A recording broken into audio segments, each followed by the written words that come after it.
The signal came in at Aero 347 shipboard time, and every species within 200 light-years heard it. Only one pilot changed course. Kalen Voss didn't hesitate. He didn't run a cost-benefit analysis, didn't consult the Galactic Trade Commission's safety protocols, didn't wait for backup that would never come. His freighter, the Last Chance, wasn't built for rescues. She was a rust bucket hauling low-grade ore between fringe colonies.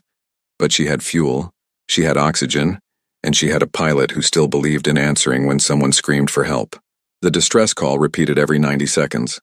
Not in any standardized galactic code, just a raw, unencrypted pulse carrying a single word in a dozen different languages. Help. AI, analyze that signal origin, Kalen said, already pulling up navigation charts.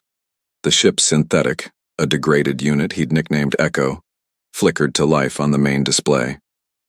Origin point is drifting at sublight velocity, approximately 1.4 light-years from current position. Sensor ghosts suggest significant debris field. Recommend avoiding. Recommend noted. Plot intercept. Echo's display flickered with something almost like concern. Captain, that trajectory crosses through the Azimuth Nebula. Radiation levels will exceed our shielding capacity by 300% within... I heard you. Kalen's hands moved across the controls, adjusting fuel mix, cutting non-essential systems, routing every spare watt to the engines. How long until we reach the source? 12 hours, 14 minutes at maximum burn. We will not have sufficient fuel for return to any settled world. We'll figure that out when we get there. The Last Chance groaned as her ancient thrusters pushed harder than they had in years. Kalen felt the vibration through his boots.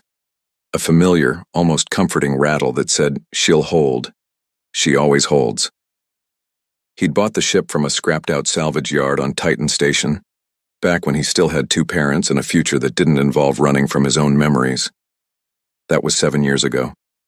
The parents were gone. The future was whatever he carved out of the black. But the Last Chance was still flying. 6 hours into the burn, the comms lit up. Kalen hadn't expected privacy. Distress signals were public by design. Wideband, omnidirectional, impossible to miss for anyone listening. And in this sector, everyone listened.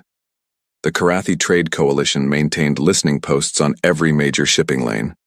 The Syndicate of Free Worlds had scout ships scattered across the void like hungry spiders. Even the isolated Veth Dominion, who rarely spoke to anyone outside their own kind, kept passive sensors running. What Kalen hadn't expected was the sheer number of responses, all of them saying no.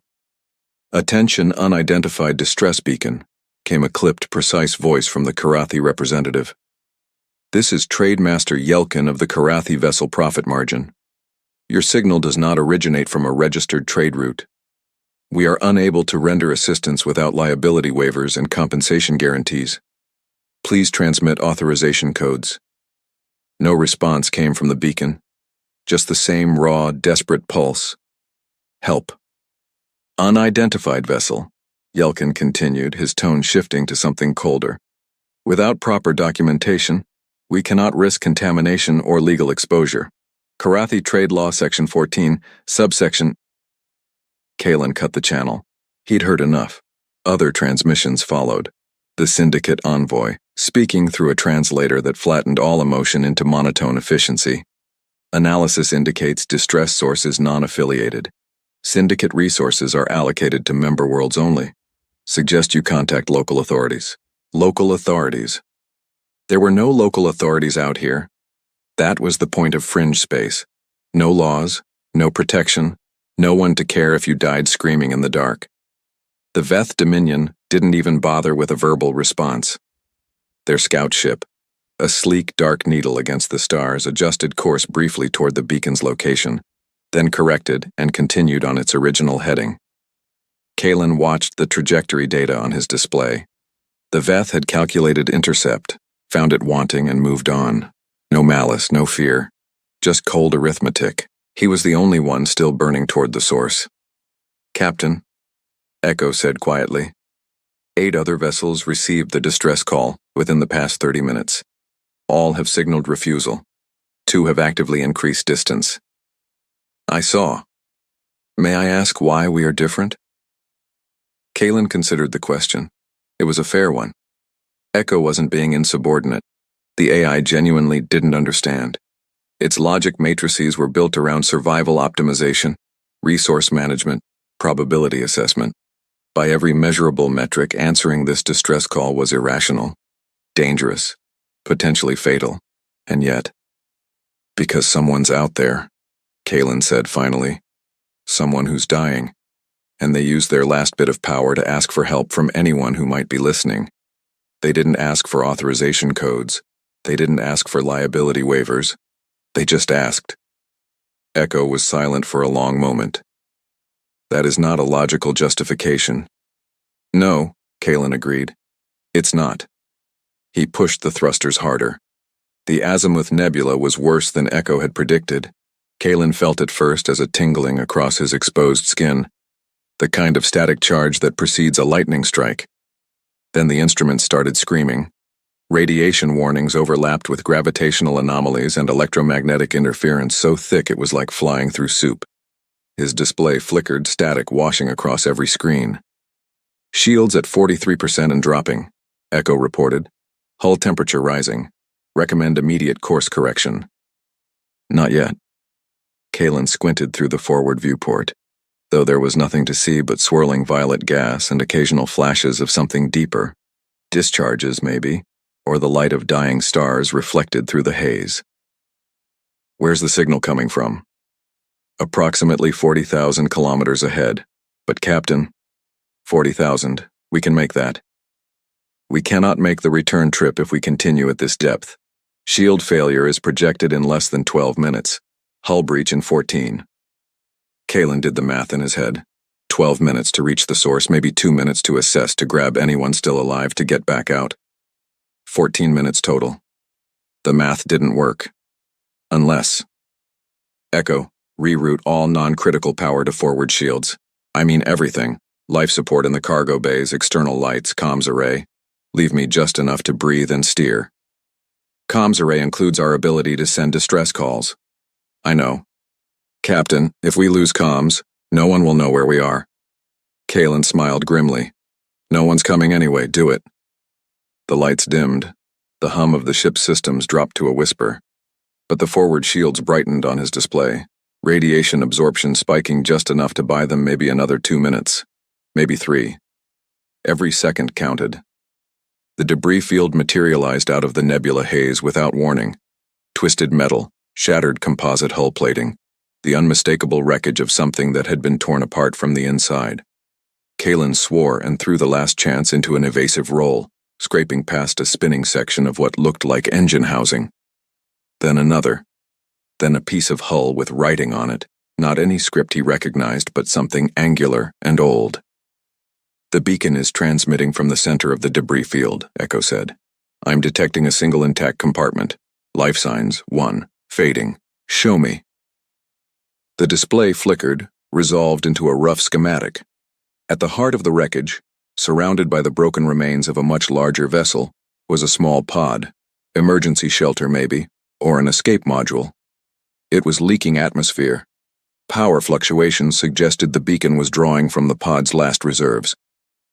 Kalen guided the last chance through the debris with careful, deliberate movements. His hands knew this ship better than he knew his own body. Every thruster pulse was a whisper, every course correction a prayer. 50,000 meters, 30,000, 15. The pod came into view, a dark egg-shaped capsule scarred and pitted, with a single viewport that glowed faintly from within. Whatever was inside, it was still alive. 10,000 meters. Shield failure imminent. Captain, I see it. Kalen killed the forward shields entirely, redirecting that power to the grappling arms. He couldn't protect the ship anymore. All he could do was grab the pod and run, the arms extended with a hydraulic hiss, clamping onto the damaged capsule just as the last chance shuddered through the worst radiation spike yet. Alarms blared. Somewhere behind him, something sparked and died. Pod secured. Hull temperature critical. We must leave now. Kalen didn't argue. He threw the throttle to maximum, swung the ship around in a turn that made the frame groan in protest, and punched straight back the way they'd come. The return journey took 18 minutes that felt like 18 years. Every system on the last chance was screaming. The hull temperature climbed past safety margins into the territory of maybe we don't instantly die. The radiation alarms had gone from urgent to resigned to silent, not because the threat had passed, but because the sensors themselves had melted. Kalen flew by instinct, his eyes fixed on the faint glow of normal space ahead, the edge of the nebula where the violet haze thinned into something like safety.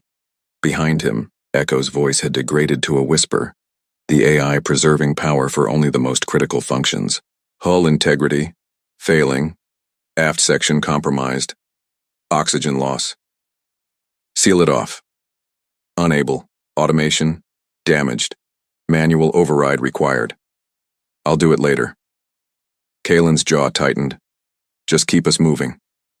The last chance broke free of the nebula's edge with a final shudder that rattled every bolt in her frame. The stars snapped into focus, clear, sharp, blessedly radiation-free. Kalen killed the engines and let momentum carry them forward while he assessed the damage. It was bad. Worse than bad. The aft section was open to space. The main cargo bay was venting atmosphere.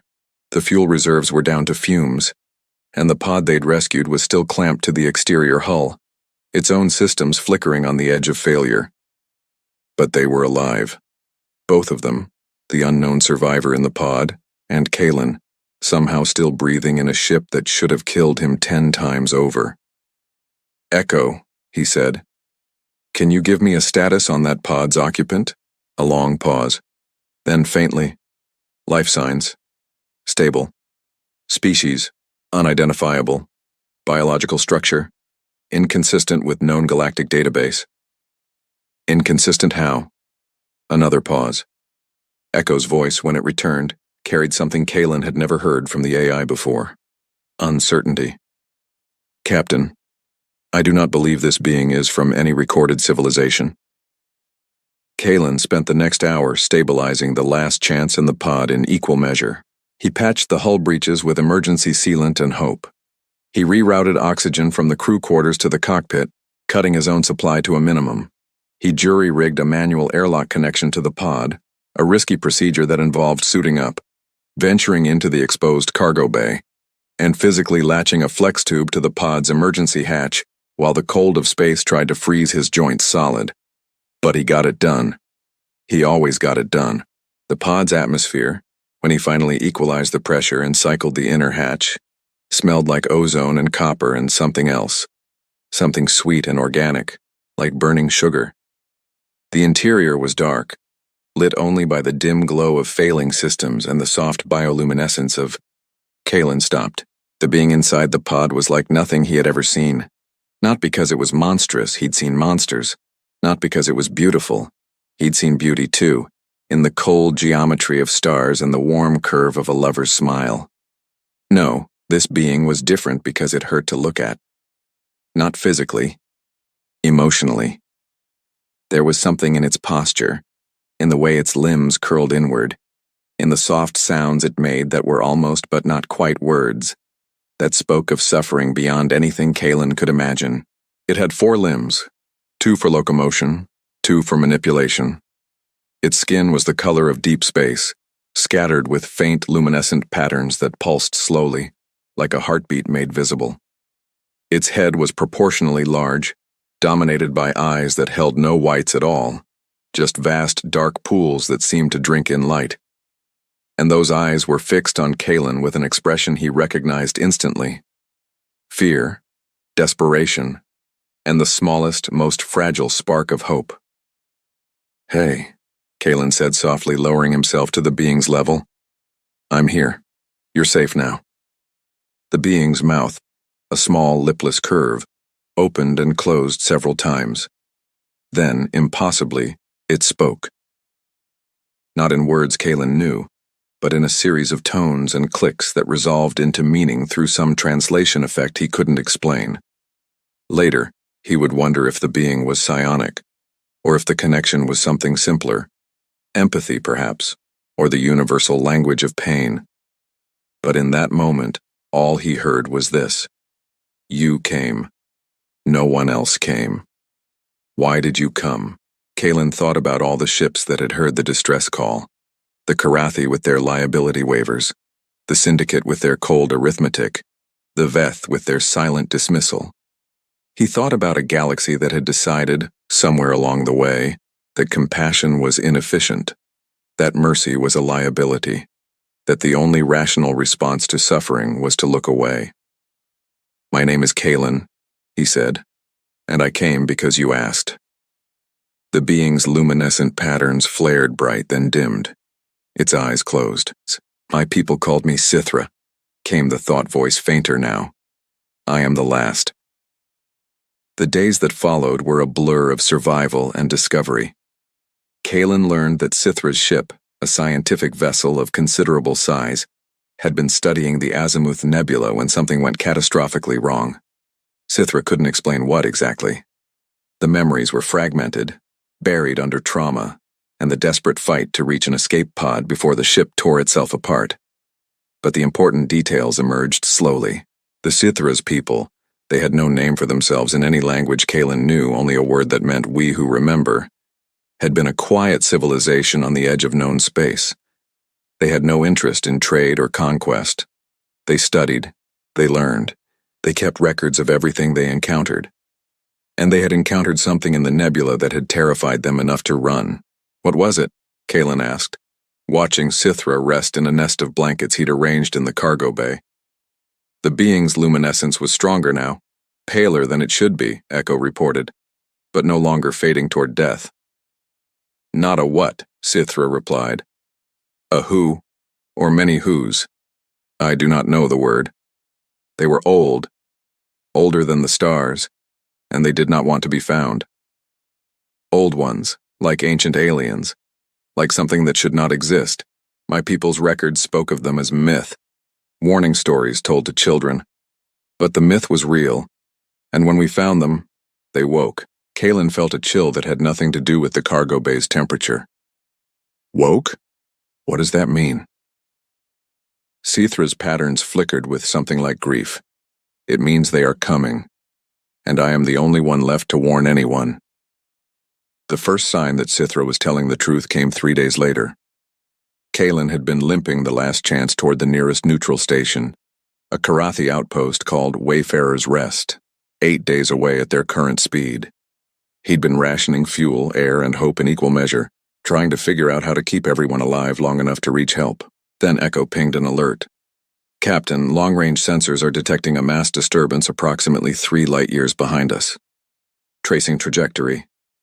The origin point is the Azimuth Nebula." Kalen pulled up the data. His stomach dropped. The disturbance wasn't natural. It was too organized, too deliberate, a wave of displaced space-time expanding outward from the nebula's heart. Like something massive was moving through the void, something that didn't care about the laws of physics as Kalen understood them. "Multiple ships are altering course," Echo continued. "The Karathi trade convoy has reversed direction. Syndicate patrol vessels are evacuating their listening posts. Even the Veth Dominion scouts are retreating." They saw it too.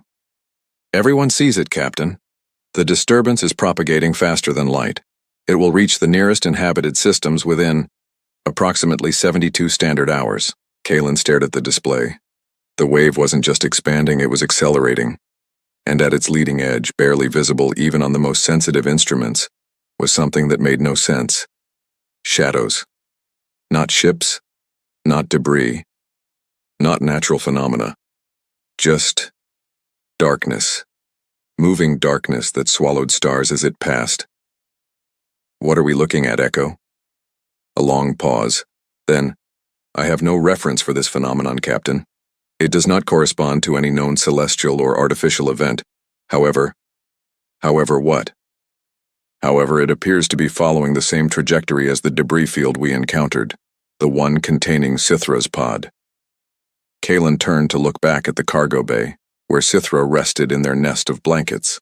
The being's patterns had gone still, not the stillness of sleep, but the frozen quiet of someone listening to a sound only they could hear. "They're coming," Sithra had said, "and I am the only one left to warn anyone." Kalen realized with a sick certainty that Sithra hadn't meant they were coming to find survivors. They were coming to destroy witnesses. The next 24 hours changed everything. Kalen patched into every open channel he could find, relaying Sithra's warnings, the sensor data, the trajectory calculations. Most recipients ignored him. A few responded with variations of unknown vessel, cease unauthorized transmissions. One Karathi official actually filed a complaint about spam. But some listened. The Veth Dominion, silent until now, sent a single encrypted message. Confirmed trajectory. Kalen sent the data.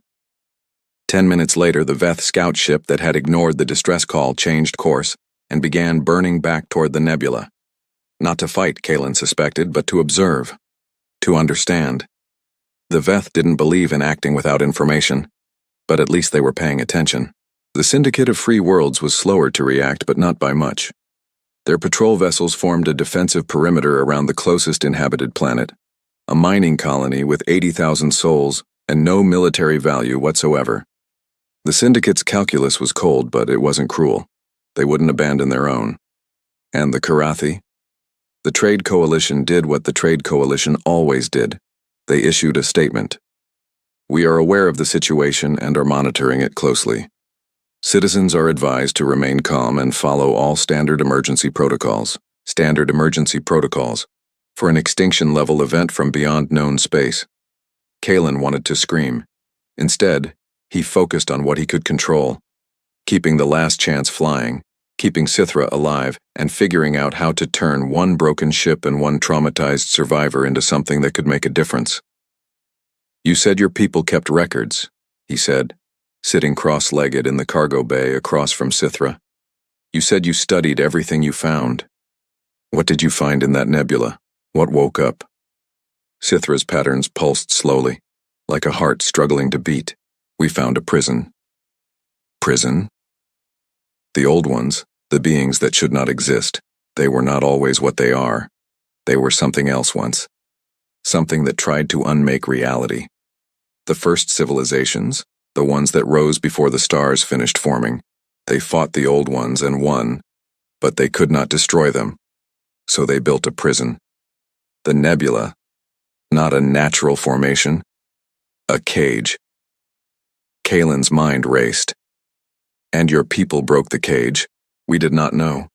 The prison was ancient. Its walls had weakened over eons. Our scans, our probes, our curiosity. We thought we were studying a natural phenomenon. We did not realize we were picking a lock until the door swung open. How many of the old ones were inside? Sithra's eyes closed. All of them. Every last one that the first civilizations could capture. They have been waiting for a very long time. And they are hungry.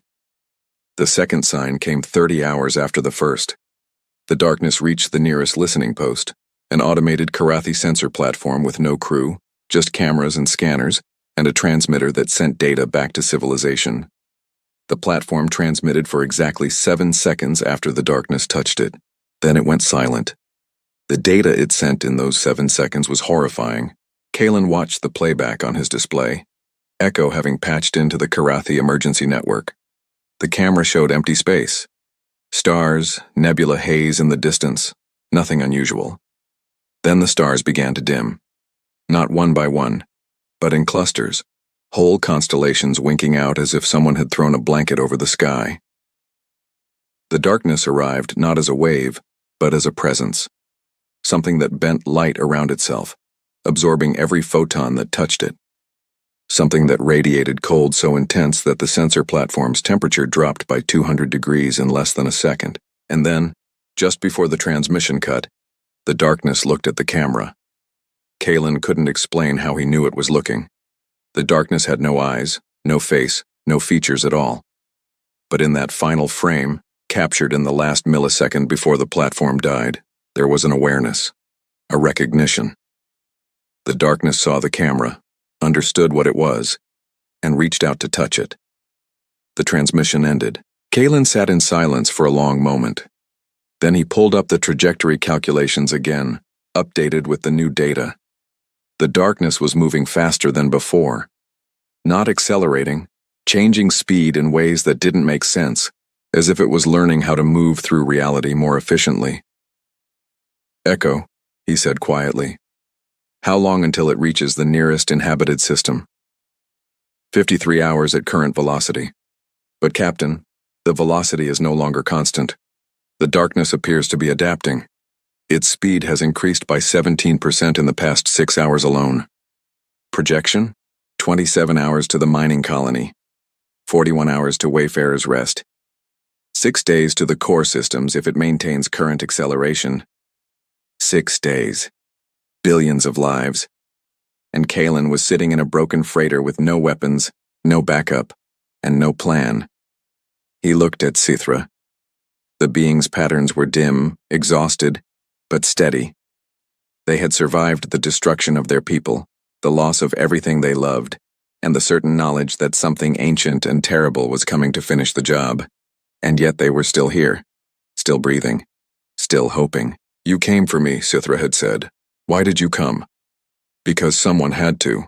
Because in a galaxy full of cold arithmetic and liability waivers, someone had to remember that compassion wasn't a weakness. It was the only thing that made any of this worthwhile. And because Kalen Voss had spent 7 years running from his own grief, his own guilt, his own failure to save the people he loved. He wasn't running anymore. Echo, he said. Get me a channel to every ship within range. Every station, every colony, every listening post. I don't care if they've blocked us. I don't care if they've filed complaints. I want everyone to hear what I'm about to say. The channel opened. Kalen took a breath. This is Captain Kalen Voss of the freighter Last Chance. I answered the distress call from the Azimuth Nebula. I found a survivor. And I know what's coming. He paused, choosing his words carefully. That darkness you're seeing on your sensors? It's not a natural phenomenon, it's not a weapon test or a cosmic accident. It's an enemy that the first civilizations of this galaxy fought and imprisoned billions of years ago.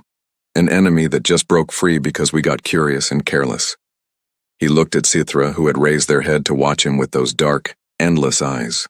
The survivor I rescued, their people were scientists, scholars. They studied the prison without understanding what it was, and they paid for that mistake with their lives. Every single one of them is gone except this one. But before they died, they learned something important. They learned how the first civilizations defeated these things the first time. Kalen leaned forward, his voice dropping to something quieter but no less intense. They didn't win with weapons. They didn't win with shields or soldiers or any of the things we're scrambling to build right now. They won with something we've forgotten. Something we've traded away for efficiency and profit and safety. They won because they refused to look away. Because when the darkness came for them, they didn't run. They didn't calculate the odds. They didn't file liability waivers. He let the silence stretch for a moment. They answered the distress call. The response was immediate and overwhelming, not from the governments, not from the trade coalitions or the Dominion councils or the syndicate boards, from individuals, from freighter pilots and mining crew and station technicians and colony farmers, from every person in every corner of the galaxy who had ever looked at the void and wondered if anyone would come if they screamed for help. Vessel after vessel changed course, not toward safety, toward the darkness. The Karathi official who had filed a complaint against Kalen was suddenly buried under thousands of messages from her own citizens, demanding to know why their navy was retreating while a single human freighter pilot was moving toward the enemy. The syndicate patrol vessels, ordered to defend only their member worlds, began receiving unauthorized course corrections from crews who refused to abandon the unaffiliated colonies in the darkness's path. Even the Veth Dominion, so famously isolationist that they hadn't spoken to outsiders in a century, broadcast a single sentence on every channel. We are coming. Kalen watched the display as icons multiplied, dozens, then hundreds, then thousands of ships converging on the darkness's trajectory. They had no unified command, no battle plan, no weapons worth mentioning. They had cargo haulers and mining barges and passenger shuttles, and one ancient freighter held together by hope and spite. But they were coming. Echo's voice, clearer now after repairs, broke the silence. Captain, I am receiving a transmission from the Karathi vessel Profit Margin. Trade Master Yelkin is requesting to speak with you. Kalen raised an eyebrow. Put him through. Yelkin's face appeared on the display. Gray-skinned, sharp-featured, with the tired eyes of someone who had spent too many years optimizing profit margins and too few remembering why trade existed in the first place.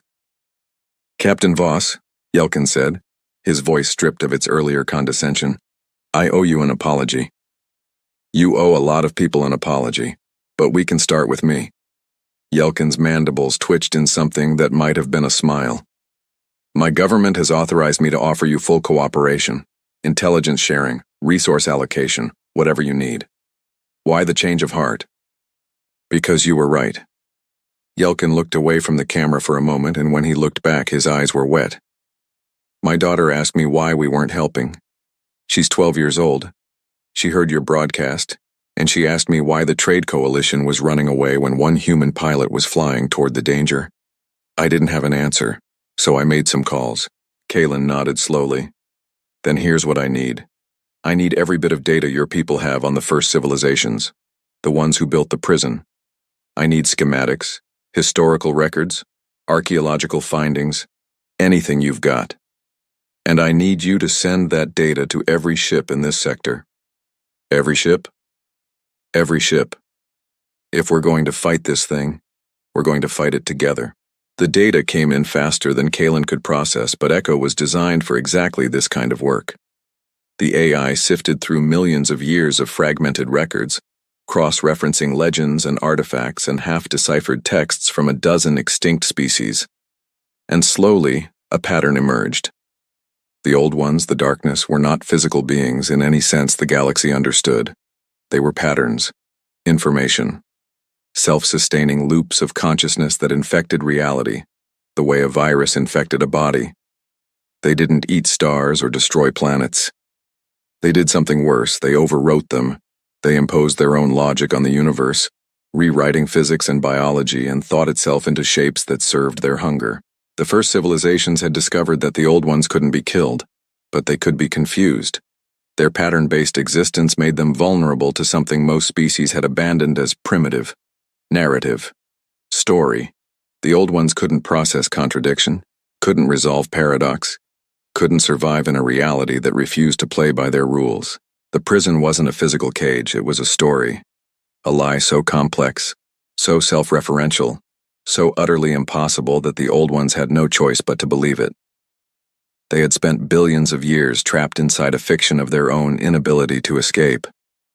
And then Sithra's people, with their scans and their probes and their innocent curiosity, had poked a hole in that fiction. They had shown the old ones that the story wasn't real, and the old ones, freed from their narrative prison, had resumed their ancient work of unmaking everything. "But they're not invincible," Kalen said, reading Echo's summary for the third time. "If they can be confused, they can be stopped. We just need a new story. A new lie they can't escape." Echo's display flickered thoughtfully.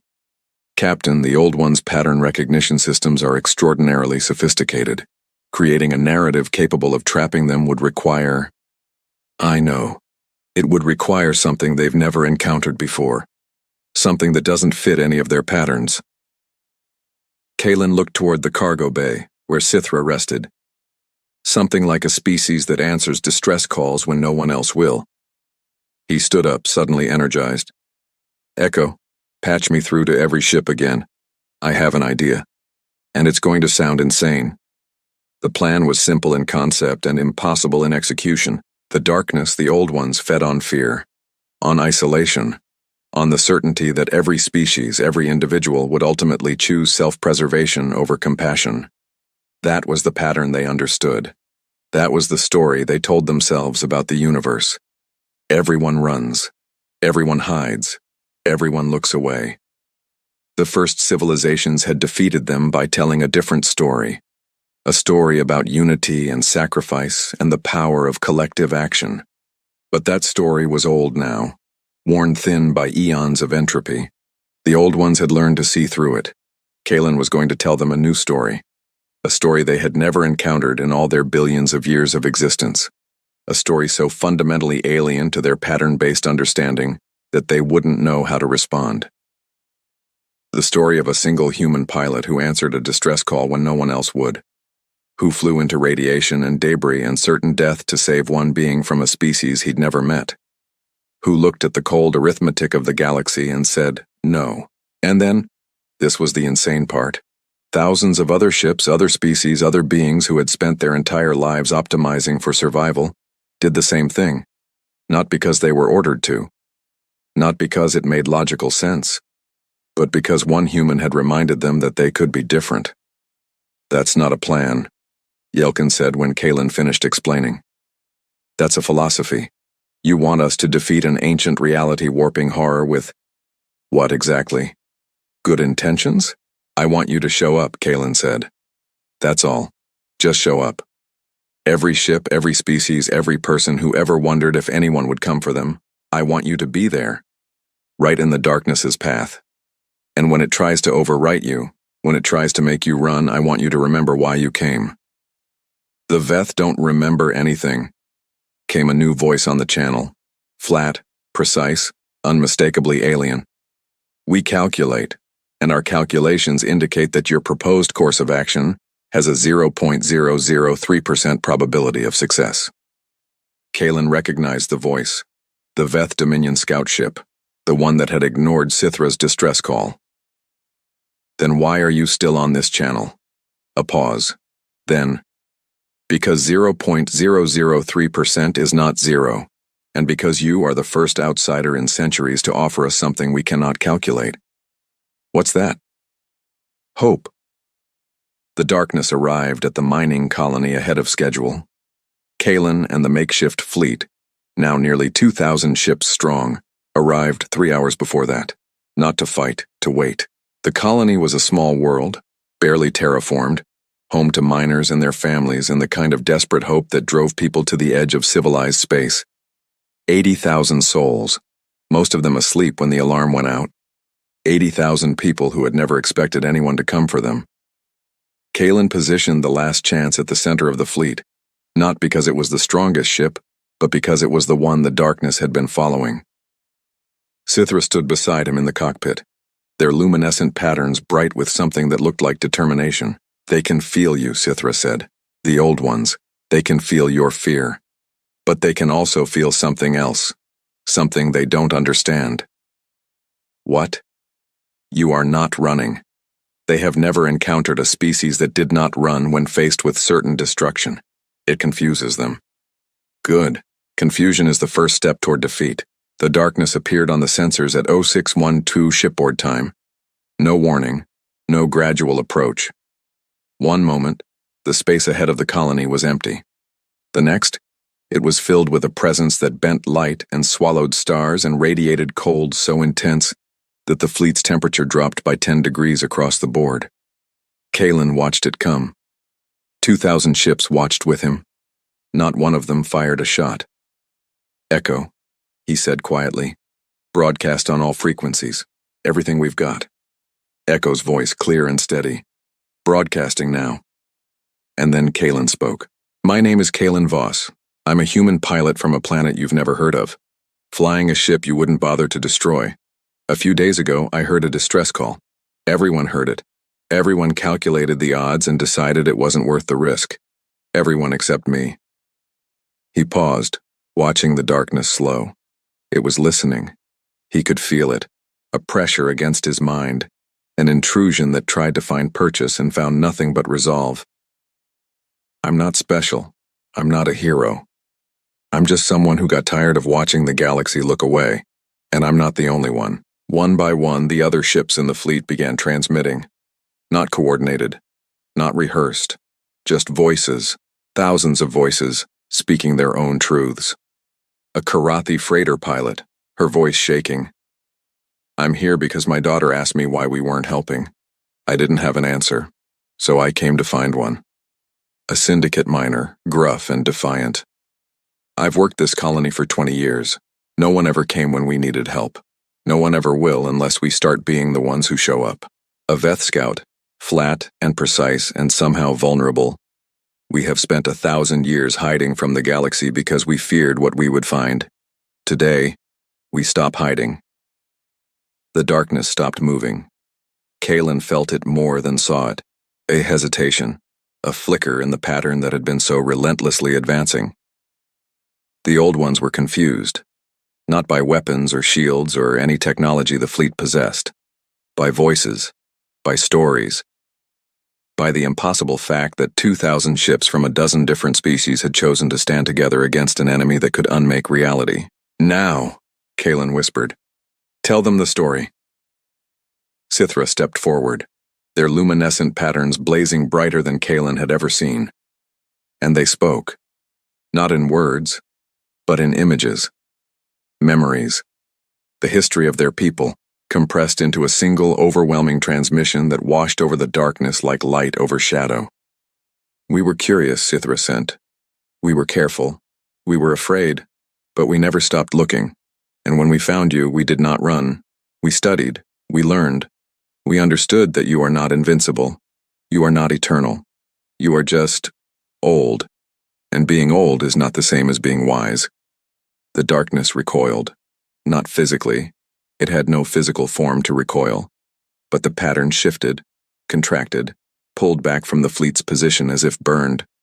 The cold lessened, the light-bending distortion wavered, and Kalen understood. The old ones had been trapped for billions of years in a story that said they were powerful, eternal, unstoppable.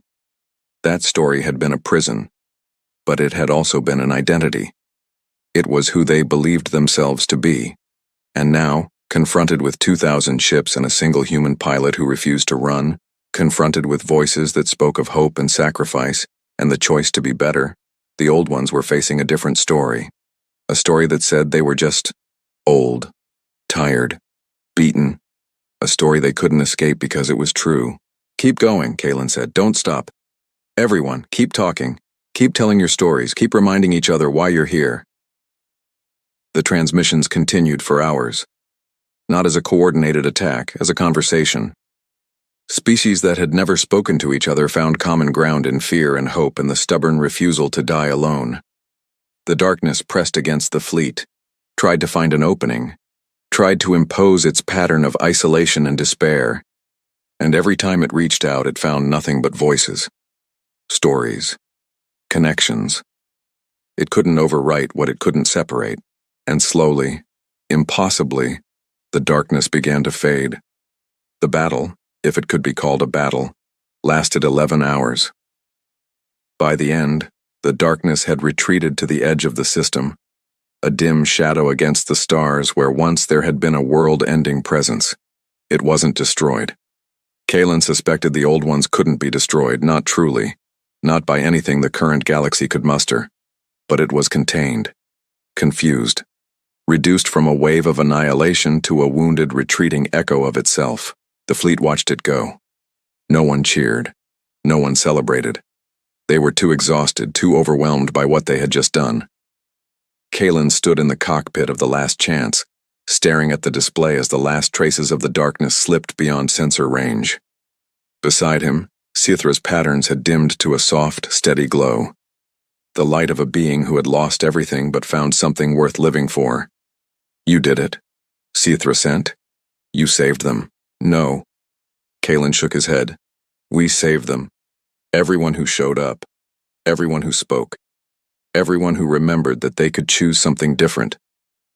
Echo's voice broke in, quiet and respectful. "Captain, I'm receiving thousands of transmission requests. Every ship in the fleet wants to speak with you. The colony is broadcasting a planet-wide celebration. The Karathi Trade Coalition has issued a formal apology and offered you anything you need for repairs. The Syndicate wants to commission a statue. The Veth Dominion is requesting a cultural exchange." Kalen laughed, a raw, exhausted sound that turned into something almost like a sob. "Tell them all thank you. Tell them I'll answer their messages when I've had about 12 hours of sleep. And tell them—" He paused, looking out at the stars. The darkness was gone. The void was just the void again, cold and vast and full of possibility. And somewhere out there, 100 other distress calls were probably broadcasting right now, unanswered, waiting for someone to care. Tell them the Last Chance is always listening, and if anyone needs help, we'll come. The story spread across the galaxy faster than light. Not through comm relays or data networks, though those carried it too. through word of mouth, through the kind of storytelling that had existed long before technology, long before civilization, long before any species had looked up at the stars and wondered what was watching back. Everyone heard the distress call, the story went. Everyone calculated the odds. Everyone looked away. Only the human pilot responded, and because he did, thousands of others remembered that they could respond too. That compassion wasn't a liability. That hope wasn't irrational. That the galaxy didn't have to be a place where everyone ran and hid and looked away. Kalen Voss became something he had never wanted to be. A symbol. But he didn't let it go to his head. The last chance needed repairs. Sithra needed time to heal. And somewhere out there, someone was probably broadcasting a distress call right now, wondering if anyone would answer. So he flew. Not toward glory or fame or any of the things the galaxy wanted to give him. Just toward the next voice that cried out in the dark. Because that was what humans did. And that was why, when the next distress call came, everyone heard it. And only the human pilot responded. But this time he wasn't alone.